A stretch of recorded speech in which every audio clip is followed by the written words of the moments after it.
Hello there, and welcome to the I Never Knew podcast, also known as Inc. This show dives into the life experiences of people who have been through it all and have come through the other side stronger, better, and triumphant. Each story is raw, authentic, and, at times, heartbreaking. One thing joins it all together: the fact that the stories can help the listener learn and grow. Hosted by life coach Maureen, she sits down each episode with a new guest who will empower the listener to set out on their self-discovery journey and start to heal. Now you'll be joined by Maureen and her special guest. Please enjoy the show.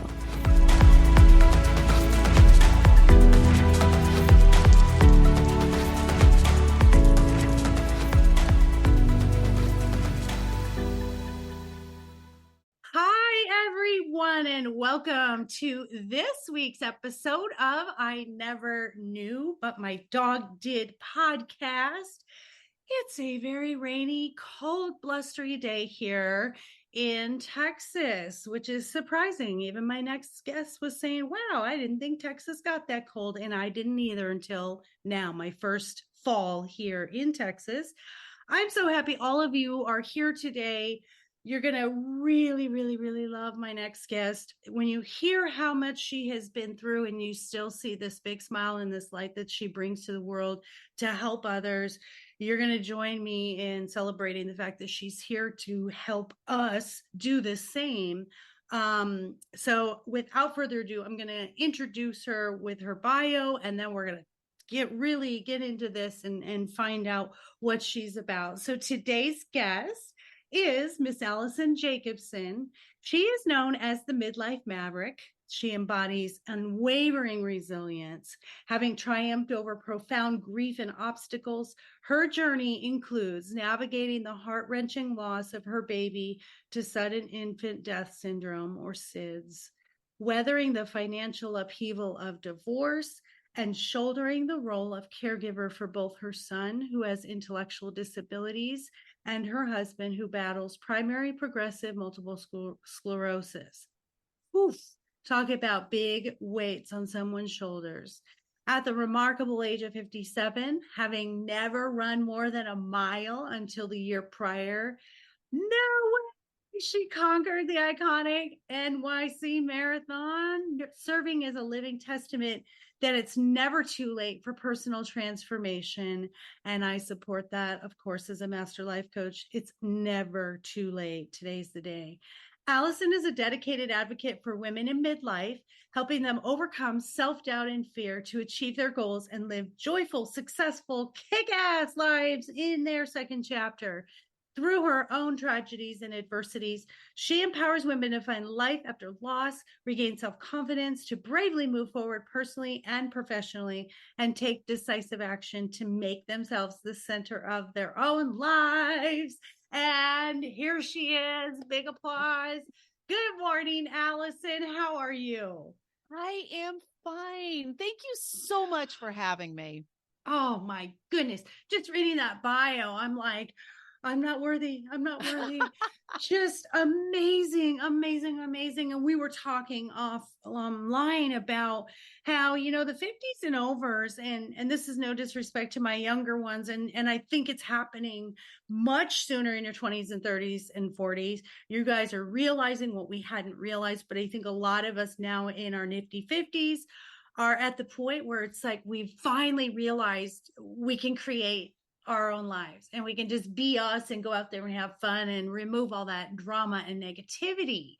And you are a prime example of that, my friend. Oh, well, thank you so much. And, it's also a matter of, it seems so self-evident, but we forget we've got one shot at life. Yeah. And if we're sitting around saying, I'd like to do this, but I should do this, but you're not living. You're not living. Oh my gosh. I call that the yabbit rabbit. Oh my gosh. I love that. That's what I tell my coaching clients all the time when they do the yabbit. And I'm like, that's the yabbit rabbit. That's the excuse you make for not taking that step to move forward. So here on I Never Knew, or Inc., what we do is we talk first about your knee story. And that knee story is those moments where we were at rock bottom, or we were at that place where we're just on our knees saying, this is not working. This is the insanity cycle. Something has to give, something has to change. And it could be a compilation of all those experiences. But let's talk about your story. Let's hear what was really kind of your knee story to get you to change all the things you've changed. You know, it's interesting because you think you have your knee story and then it goes even further. Yeah. And so I always thought, I mean, as I said, my first son died of sudden infant death syndrome. I was 30 years old.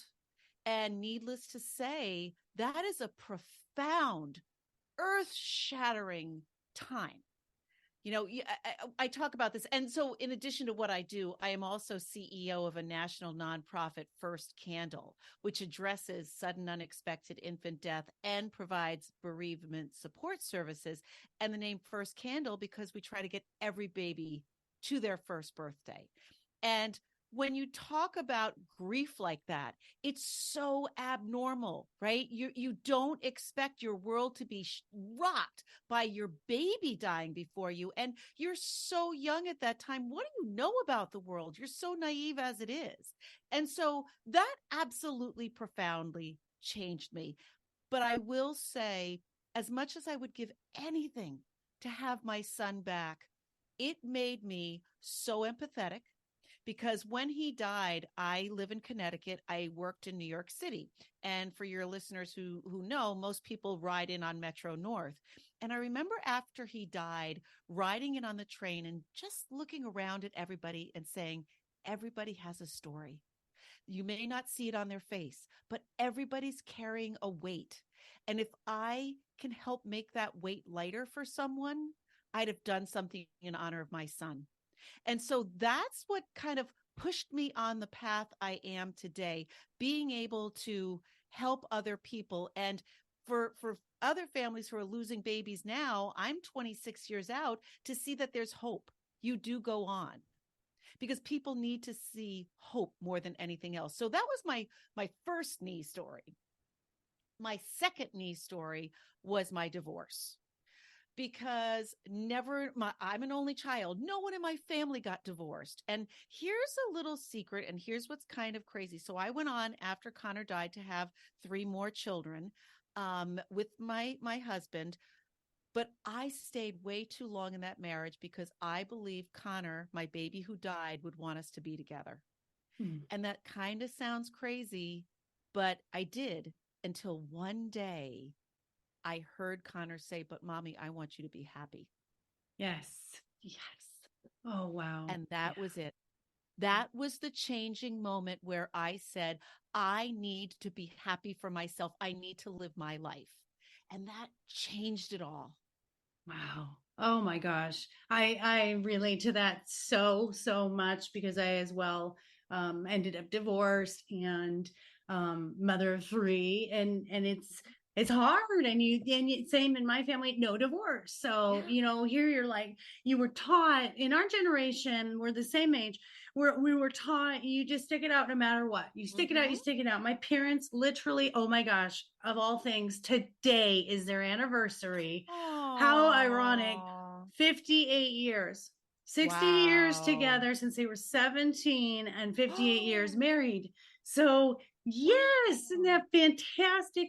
But woof, when I saw stuff, in their marriage, it was like not for me. It was like, I can't do that. And yes, now they're in their 70s and this is a great celebration. They made it through and they did that. But I'm with you.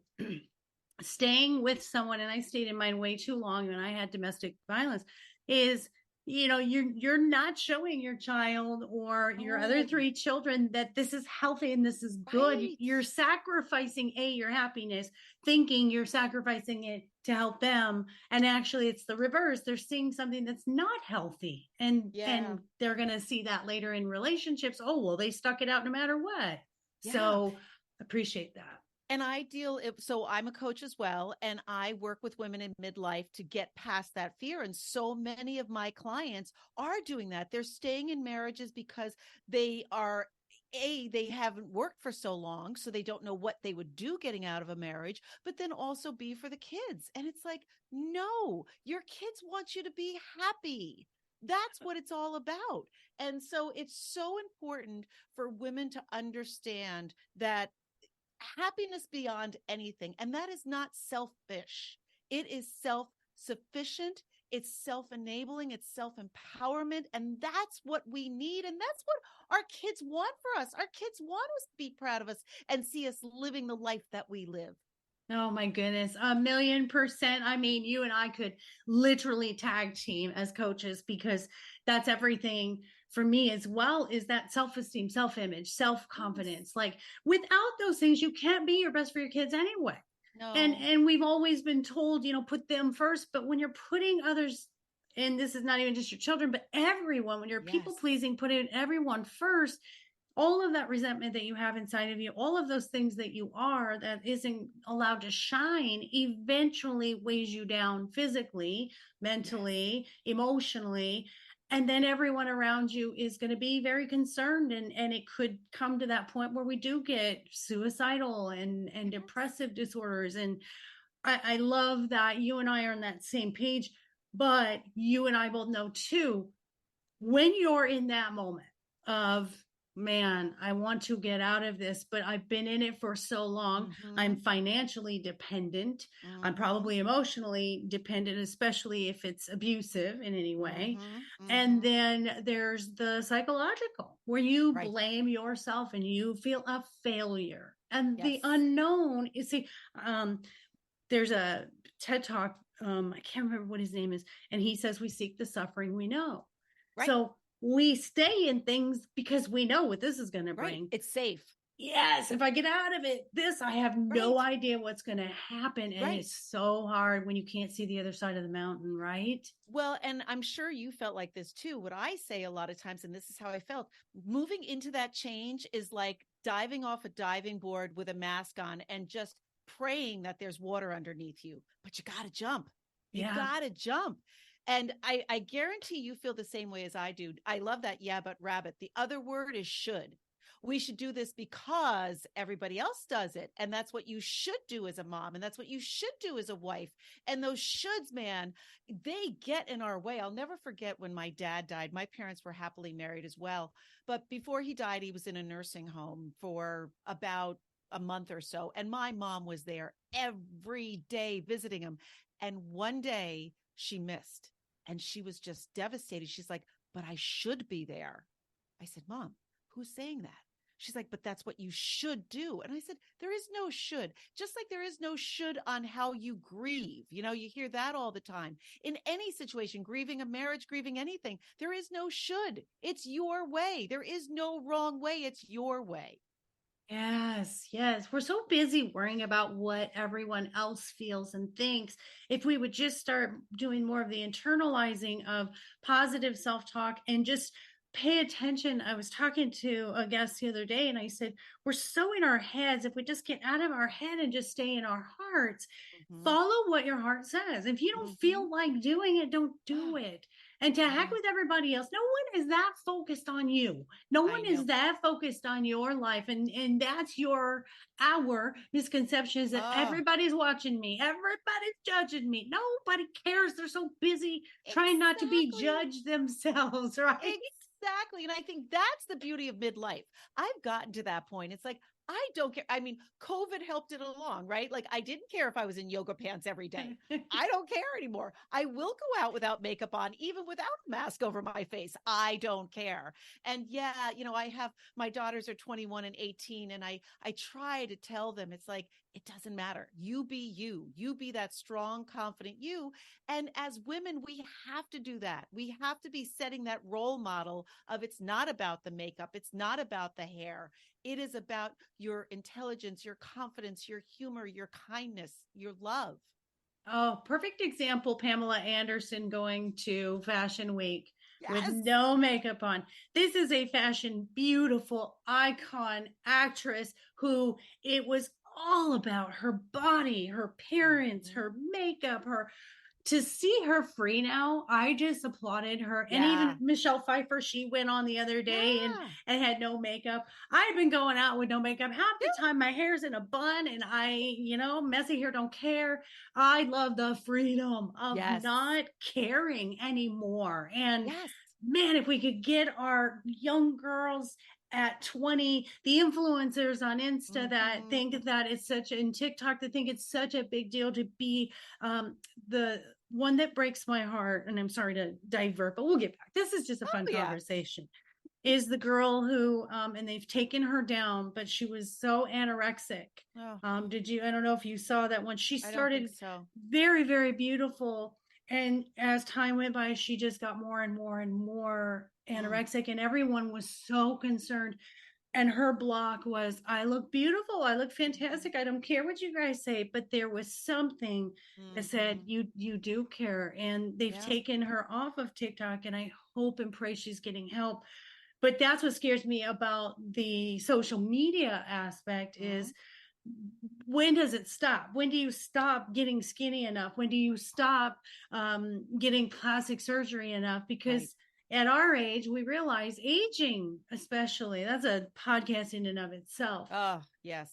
Like, okay, I'm going to get gray hair. One day I'm going to embrace it. I'm not embracing it quite yet. And I can still do something with it, but the wrinkles, because the beauty of aging is who you are and what you've gained in life. People don't care about this. They care about what wisdom did you have. And that's like, let's go on with about how you're taking care of your son and your husband. So tell us about those neat stories. So I got remarried in 2011. I met him in 2009 on Match. We were a Match success story. And, you know, he was everything I was looking for. And he had been a pro golfer. He was an athlete, very, you know, and right before we got married, he developed drop foot, and he had always been misdiagnosed with Lyme disease. And 4 weeks after we were married, he was diagnosed with primary progressive MS.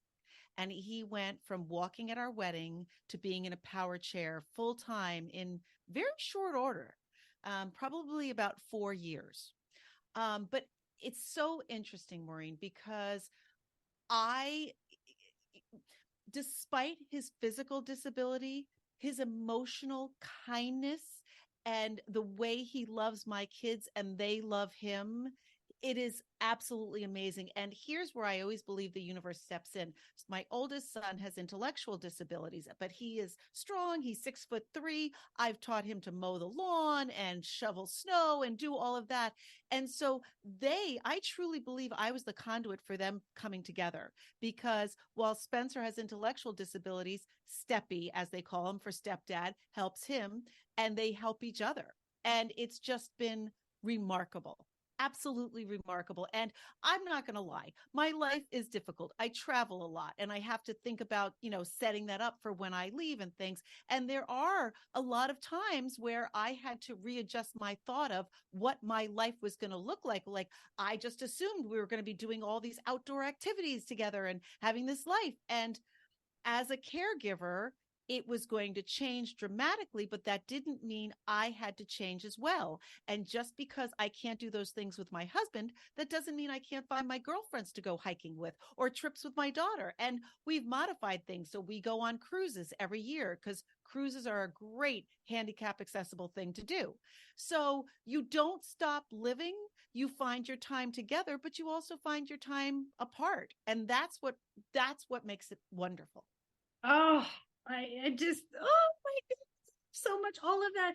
I love that your son and your husband, where one has, less ability and in one area, and one has less ability in the other area, this complete balance out that, and it also gives them both that connection to one another too. I can help you with this, and you can help me with this. And then we both still feel valuable. Exactly. I love the cruise idea. And I love, because one of the things I say in my relationship coaching is, if you don't have these 3 things balanced, your relationship will not work. That's alone time, couple time, and family time. Yes. So I 100% support you when you say, I didn't have to stop doing things that I loved. I just had to find other ways to do that. And then my husband and I still find ways to travel on the cruise and still have fun as a couple. And my daughter and I, so you have it, of course you do, you're a coach, but you have a completely perfected, where that's what we have to do when we're unbalanced. You and I know that's when something feels unfulfilled, and then we start going down that rabbit hole of where's my purpose, what's going on here, why do I not feel completely whole. What you said that I think is critical is that you adapted. You adapted and you accepted whatever life looked like. I can make the best of it. You went solution minded rather than problem focused. And that is amazing. Well, and it's interesting because one of the questions you had talked to me about is one of the things, that I never knew. And I'm sure so many of us have heard this, who have gone through obstacles and tragedies of, I could never do that. I could never do what you're doing.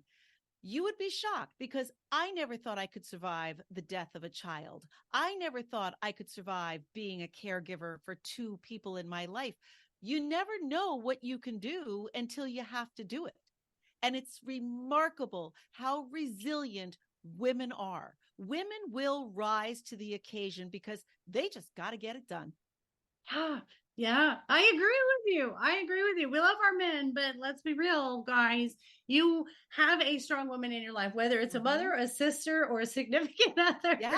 You've got a strong woman there. And I just think it's that we have that emotional perceptiveness to say, how can I look at this in a different way? Where a lot of our men, we love you so much, stay in sort of the logical brain rather than the emotional heart and say, well, this has to work out this way. Because I'm married to an engineer, we also met online.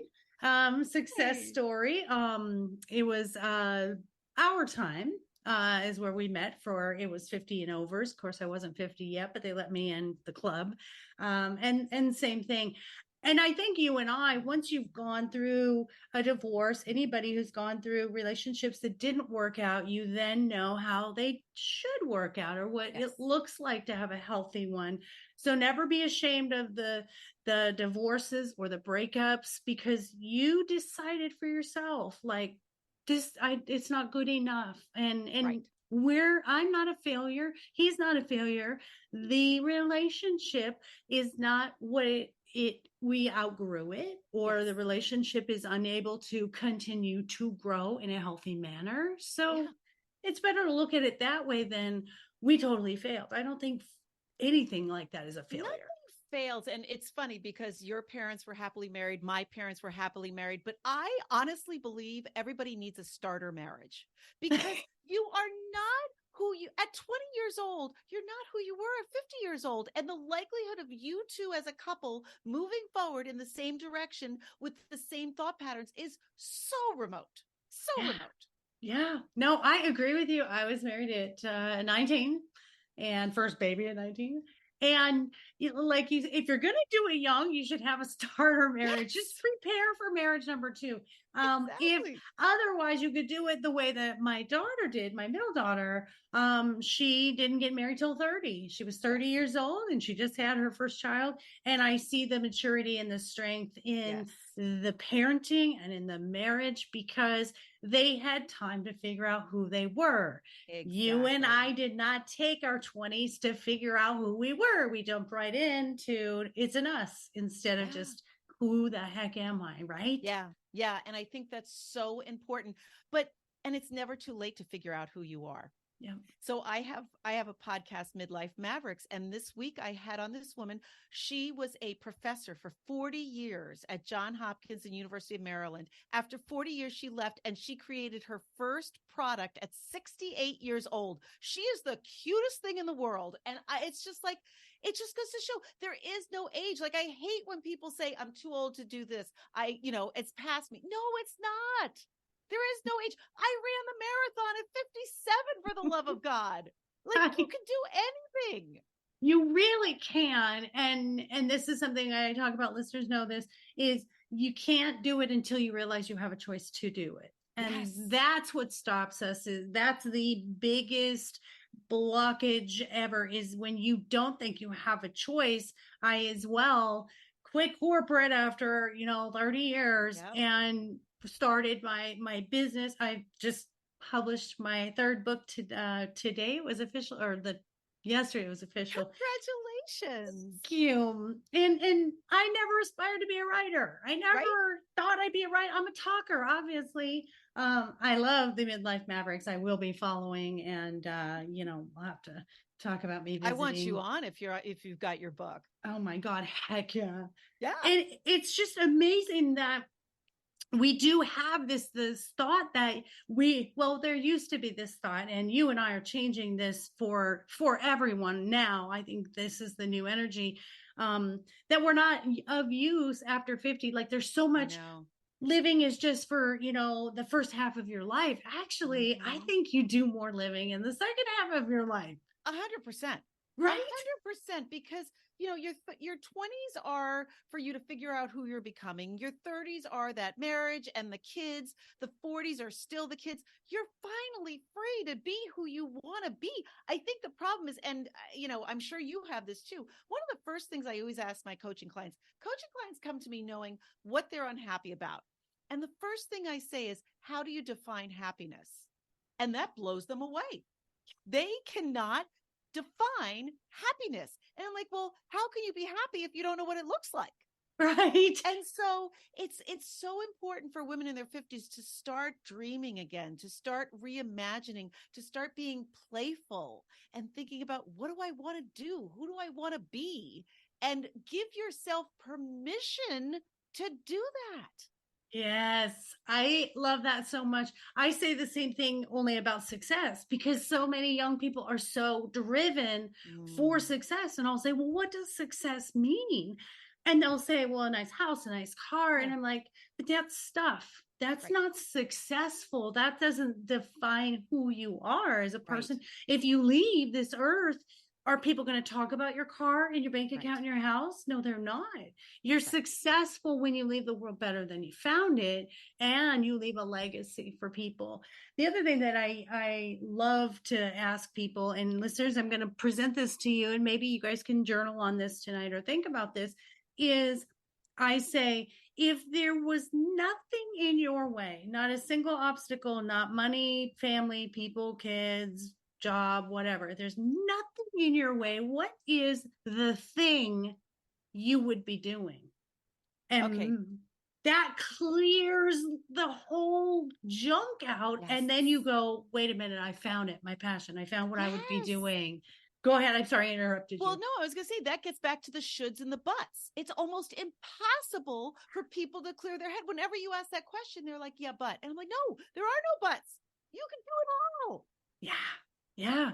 And that's really it, is just get to the core of what drives you, what stirs your juices, what lights you up, what is the thing that since you were a kid that you were passionate about, whether it's helping people, or whether it's changing laws, or being law enforcement, or healing, whatever it is, it's in there, and but as time went by, you put layer on layer on layer on layer of the but rabbits of, I can't because of this. When the kids get older, when my husband, like you, when my husband's feeling better, he's got a long-term chronic illness, and your son has a long-term chronic, struggle, and it's not going to get better. The only thing that's going to get better is when you decide to work around to get to what you want, and you find there's cracks. There's a crack anywhere in the but rabbit facade that you can have what you want. And man, I'll sit here today and say, I never saw the cracks. My whole life was something bad happened. Oh, they come in threes. Two more things bad is going to happen. I'm never going to get out of this. This is the hand I was dealt, obviously. Maybe I used to say this. I went to a counselor one time, and he'd say, you talk like you're 80 years old. And I said, well, maybe next lifetime. And he's like, wait, what? You're in your 40s. What? That's how I saw life, was, maybe next time. This one's a wash. Can you imagine? But you probably heard that from a lot of people around you. And that's the other thing is, when you said about girlfriends, man, you got to surround yourself with people that support you and understand you. And even so, this is classic. So the reason I ran the marathon is first candle as the nonprofit, we are one of the charity partners for the New York City Marathon. So we have bibs. So I've gone to the New York City Marathon for years and, was in Harlem and toasting and drinking beer and saying, woohoo. And you get caught up in the energy. And in 2021, I was like, you know what? I'm going to run the New York City Marathon when I'm 60. And all of a sudden I stopped and I'm like, that's baloney. That is an excuse because that's 3 years away. I need to do it now. And it was the 25th anniversary of my son dying. So what a perfect why, right? So I come home and I say to my husband, I'm going to run the New York City Marathon. He's like, oh, I don't know, honey. That's a big deal. I went, game on, sucker. And to this day, we laugh because of his negativity and doubt. That's why I succeeded. I find that to be so beautiful because when you've been through stuff and you are such an overcomer and a resilient person, and I know this for myself too, my husband laughs too, because I think as you build the resilience and the overcoming, you also build this, I'll show you. Yes.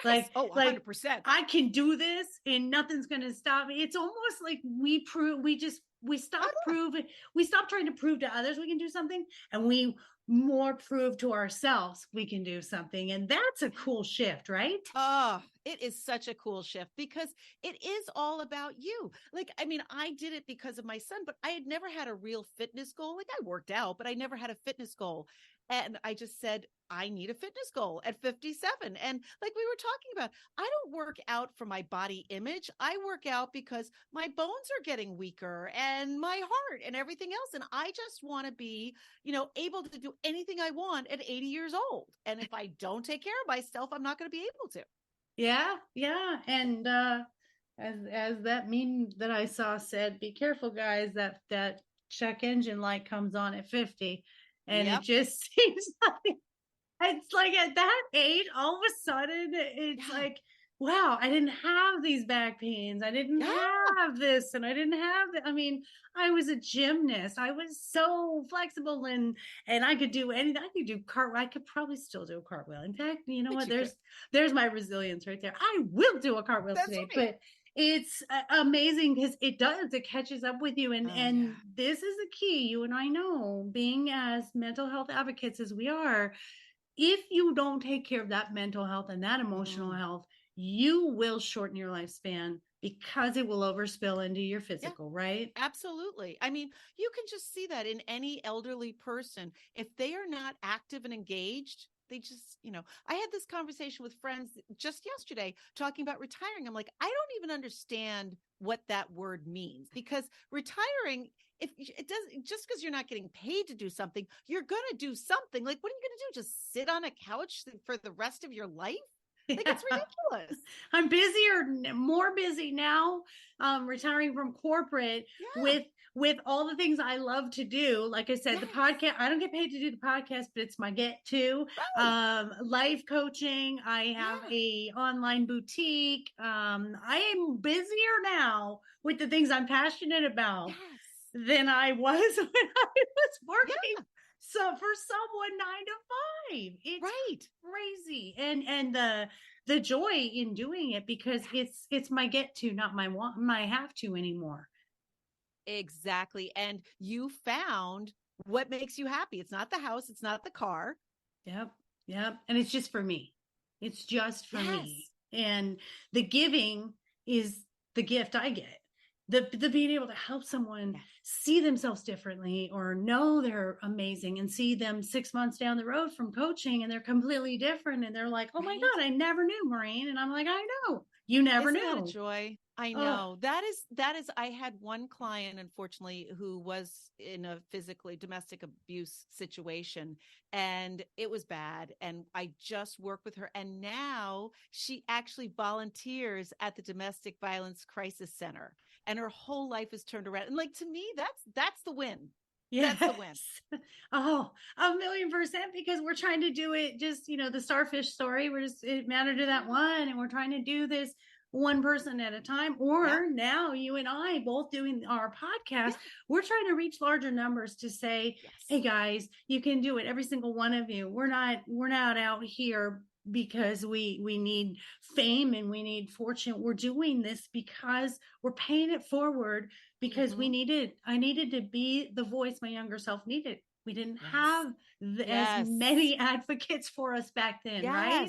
It's so true. It's like, I always say this, if I could just stand on a street corner on a soapbox with like a little sign, like kind of like Lucy, like 1 cent for coaching or something, I would do it. I would be right there. I would just put you on my shoulders. I would like completely like be like, yo. I would do dances. I'd be a sign flipper. Because it really is when you understand the importance and how you take the life you've been given from just a very monotonous status quo. This is not what we're here for. And I know people that are just going through the motions. You're going through the motions, but this is an entire life you've been given.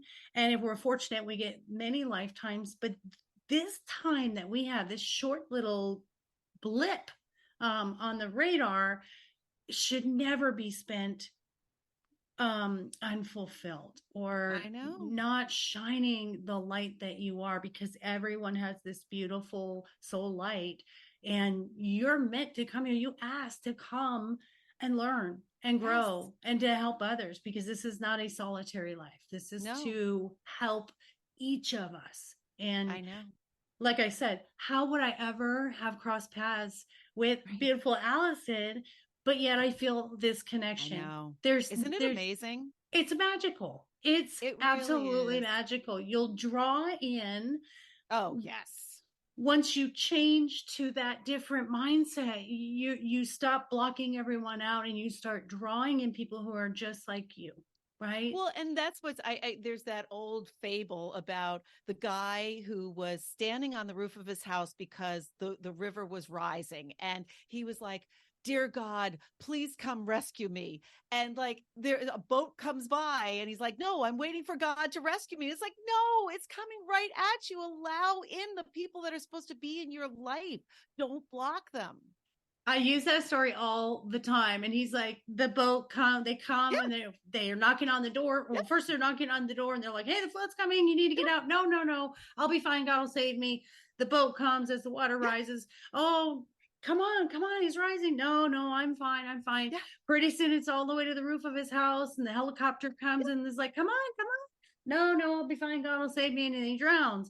You're offered all of these people, all of these resources, all the signs from your spirit team, to show you where to go. You have guidance. If you open up to it and say, just show me, you'll see it. The clarity I have now compared to the fog I was in back then is unbelievable, because I'm open to it now. Now I can look for the solutions. And I think the other thing, I actually did a solo podcast last week about one of the most important things is vulnerability. Yeah. I think women especially are so afraid to ask for help because it looks like a sign of weakness.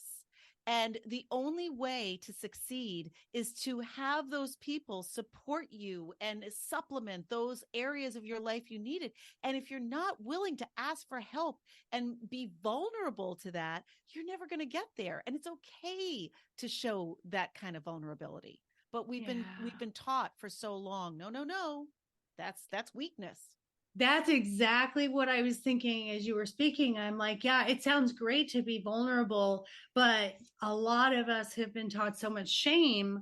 And I know our generation, our older generations, have been very protective of how our households appear. I was always told, don't you tell anyone anything that's going on in our house. That's, we don't share our dirty laundry. Yes. So that's a programming, and especially our older women, being Gen X myself, it's like, we were just like, you don't do that. So that shame factor kept us from being able to be vulnerable. So what did we do? We went out and we fixed other people because we didn't want to tell what needed to be fixed in us, or even realize we had stuff we needed to heal in us. Yes. Well, it's very funny because I started coaching after I went through my divorce, and again, it was horrific. I had to declare bankruptcy. It was horrible. And it got to the point where I was like, okay, this is it. This is who I am. There's nothing to hide anymore. And I live in a very small town, and you know what that's like. But we started this women's network, and I just shared everything. And all of a sudden, everybody was like, oh, you got a divorce and this happened and you're okay. Can you help me? And so all of a sudden I was this divorce whisperer in town. And if anybody saw me having coffee with a woman, they're like, she must be getting a divorce. That's fantastic.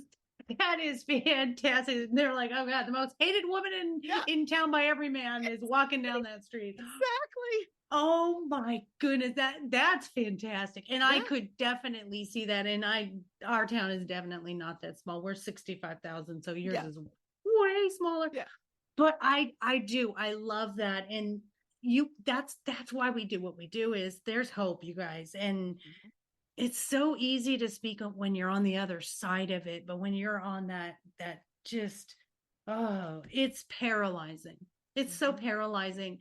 And to be able to reach out to people when you're in that's, for me, that's why just one person, just if you need something, you want to talk about, things you're going through, let me connect you with Allison. Let me connect you with this person. You're having addictions. Let me connect you.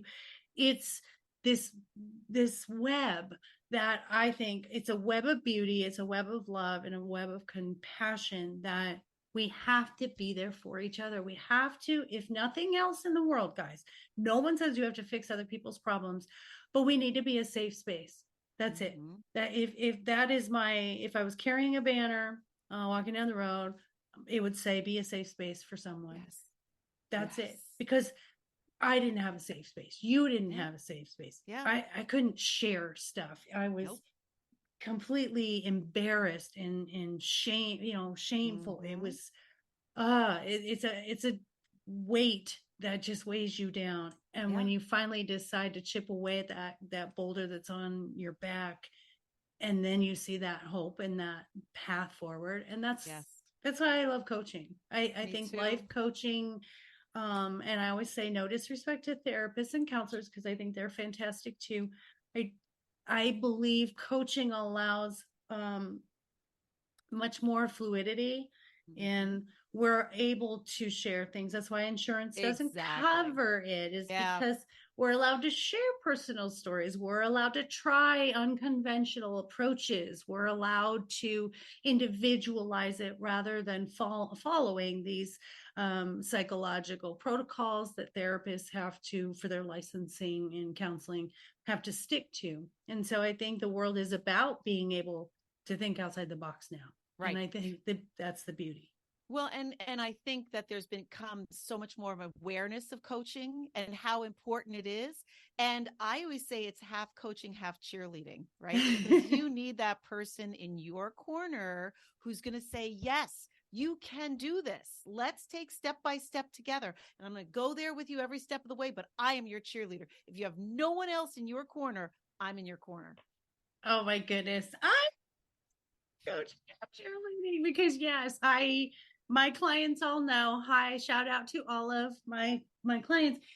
They know I'm gushing. I'm gushing about their accomplishments and how proud I am of them. Just, they're not proud. They'll come every week and go, I did it again. And I'll go, you know what though? I'm proud of you for recognizing you did it again. Yeah. And they're like, what? I'm like, yeah. It's like, Maureen, are you crazy? No, I'm not crazy. I'm telling you, it's your self-awareness, your ability to recognize the things that you're doing. That's a step in itself. Yes. That's fantastic. Exactly. It's every little step.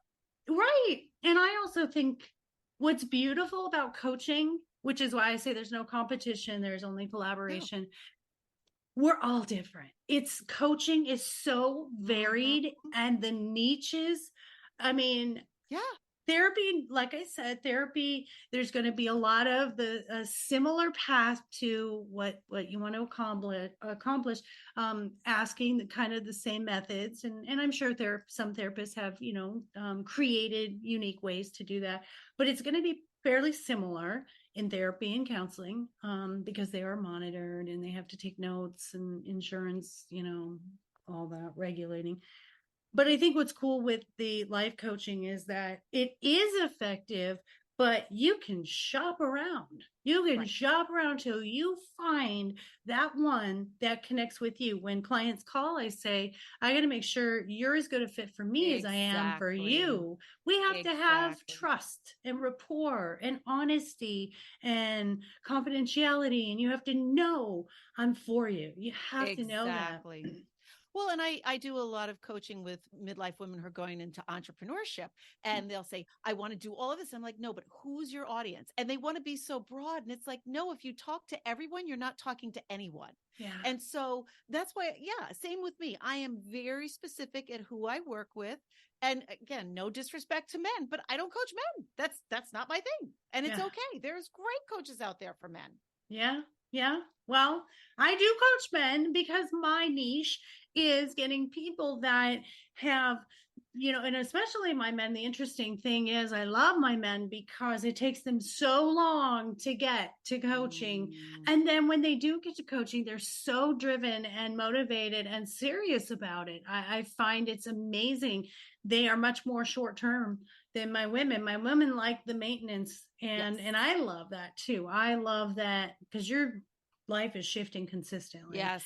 And so you can't just say, I went to coaching for a month and it was great. Well, yeah, your life is completely different than when it was a month ago. Right. So I always appreciate my clients who are so committed to maintaining and showing up for themselves. But the men, they definitely takes them a while, and they have to be at the brink of like, I don't know what else to do when they come, but boy, do they make the changes. And they're also able to maintain the changes pretty well. I had a fantastic client. In fact, he's been a podcast guest. He had been going through divorce, and he had lost his job in law enforcement, and he was just having a really, really difficult time and had a lot of anxiety and even a panic attack. And we got him through all of that. I said, what are you passionate about? He was working at retail that he wasn't in. And I said, what are you passionate about? You were in law enforcement. What do you know? What do you love? What are you passionate about? Right. I said, let's start a PI business. He's got a thriving PI business in Gilbert, Arizona now, and I'm so proud of him. Yeah, and that's really what it is. Who do you imagine yourself to be? What is it? What's your great and powerful why? Because that's what I say to my entrepreneurial clients. You better have a great and powerful why. And you're right. It's not that house or that car, because the minute you have one little lapse or the minute you have a hard day, you're going to walk away from it. And that why has to be the love of something. And it's not the money. Yeah. You got to figure it out, or else you're going to walk away at the first minute. So what's that great and powerful why? Well, I always say, what would you do for free? Yes. If you weren't paid, what would you do? Well, Lord knows I do all of this for free because I absolutely freaking love it. Exactly. Like you said, Lucy, with the 1 cent sign, you do it because you love it. And that's when you really know it's your why, it's your passion, it's your purpose, because it's not based on the reward you get for it. The reward, monetary, materialistic, that doesn't matter. The reward you get for it is, I feel so good about the difference I'm making in this world and to others that live in this world with me. Then we know you found it. You nailed it. You're ikigai. You nailed it. And I've got both my girls in college right now, and I tell them that all the time. Figure out what you're going to love to do. Don't just chase the money. Figure out what you're going to just love to do every day. Yeah, especially our younger generation, because it's so focused on hustle, drive, money, stuff. If we can just tell them, if there's anything us as Nifty 50s could say, it's this is what I always say is, what will people say at your funeral? Are they going to say she had a nice car? No, they're not. They're going to say, this is how I felt when I was with her. What are they going to say about your house? Or not? Because they're going to sell it off as soon as you pass away. It's not that. So you have to remember long term, when you're 60, what you're picking now, it has to be the thing that drove you, that motivated you, that gets you up in the morning and gets you excited. And the minute you're not excited, because that can change. That can change. Oh, and it probably does change, like our husbands. Correct. Jobs and husbands come and go. Yeah, relationships come and go. The one thing you have is your love for yourself and the thing that you're here to do. And that's a great place to wrap up. Tell us where to find you. Tell us about your book. Tell us everything, how to reach out to you. So not only did I run the New York City Marathon last year, but I published my first book, Daily Inspirations for Midlife Women, A Guide to Peace, Joy, Confidence, and Abundance. Woo, woo. There's a title. It says everything, right? Exactly. And so it's quotes from me, a daily quote from me. You can turn to anywhere in the book and just find something to wake up to and feel like that support, like that cheerleading that we all need. I also have a place just for your listeners. It's alison-jacobson.com/INK. And on there, I've got a freebie, 5 steps to release fear and live boldly. It's a downloadable. And then I also have a small, short mini course, 7 days to unshakable self-confidence. It's 7 days of audio from me that you get just talking about how to build that self-confidence, some resources, some downloads, just to make every woman in midlife recognize they can do whatever the hell they want. You guys. The 5 steps to relieving fear. Yes. Oh my God. And to unshakable self-confidence. I mean, how generous of you. Thank you for that. Thank you. That is building this community. That is really gifting of yourself. And really, those are some valuable things that the listeners are going to take away. How fantastic. Now, where is your website is Alison-Jacobson.com. Perfect. And you can get to my podcast there. You can order my book from there. You can get to my free courses, my paid courses, you name it, you can find it there. I love it. You guys go subscribe to Midlife Maverick on, I'm certain, Apple, Spotify, iHeart, all the places. I prefer Apple. I've been having some audio issues with Spotify and iHeart. So I really do like Apple. So oh my God, all of it is so good. So since we always talk about something so heavy here on I Never Knew, I like to end it on a high note. And I have a little segment called It Tastes Funny. And that is, what do you think you like that something people would say, oh my goodness, that is a crazy thing that that she eats that I would never eat, or something that a lot of people like that you have no desire to eat. So tell me a weird food thing. Well, so I think it's a regional thing, but it started my dad, peanut butter and bacon sandwiches. Oh my God. It is the best combination in the world. It has to be on toast, so it's warm. And so the peanut butter is really runny and it goes into the bacon. Oh my God. It's the best sandwich in the world. That one, you have won the prize. I would absolutely love that. I love peanut butter and I love bacon. Oh, so I've never heard of that. Yeah, how fantastic. Really that was magical. See, I mean, you guys surprise me every time with this segment. And I should start a recipe book. I should. Yes. I never knew. Should be. Oh, well, see, I'm gonna have to copyright that. Okay, that should be my next book for real. You're welcome. Thank you, and it'll be called "It Tastes Funny." I never knew. Yeah. Oh my God, I freaking love it. So as we wrap up, I just adore you, Alison. Thank you for all your wisdom, for your beautiful light, your positivity, just everything that you are and what you're doing in this world. And I'm so happy you're my sister in life coaching and helping other women be like us, be happy, be thrilled, be content, be loving to who you are, and nothing else matters. No one else's opinion matters, but only you matter and what you're bringing to the world. So I thank you so much. And we're going to stay connected. So. Absolutely. Because I want you on my show. Oh my God, for sure. Midlife Mavericks. What a fantastic name. Hang in with me. Okay, listeners, that's going to wrap us up for this week. Did you see how pumped and energetic? I'm more than normally high energy because I'm feeding off of my friend Alison. So I hope everyone enjoyed that. Don't forget you have to go to that link when I have it in the show notes. You'll be able to go right there and get those 5 steps and that little mini course that she's offering. Plus, please get her book, because as authors, we work so hard to really bring this information, and we love a review. And even if you just buy the ebook, or you get, we have 99-cent deals all the time, but leave those reviews, because it really matters. It helps us, encourages us to write some more. So, well, I love you all for being here. Thank you for growing the community. Make sure that you reach out for anything you have to say to Alison or myself, and positivity, please, is encouraged. And if you want to be a guest, please reach out as well and leave those reviews. We're all 5 stars on Apple, which is thrilling. And let's see, what else have we got? Of course, my life coaching is lifecoachmaureen.com. All my stuff is there as well, the podcast, the books.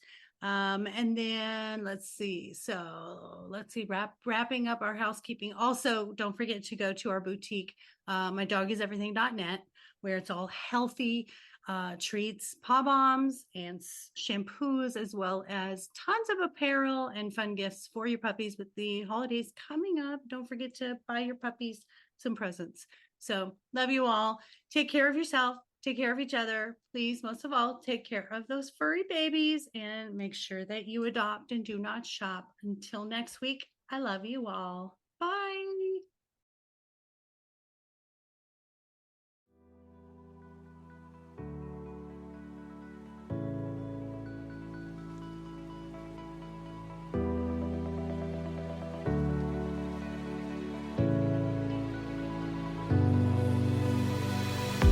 Thank you for tuning in to the I Never Knew podcast. If you found today's episode inspiring and educational, please be sure to follow, subscribe, and spread the word. The more people that join the Inc. community, the more it can develop and influence others as we work together for a healthier and brighter future. Until next time.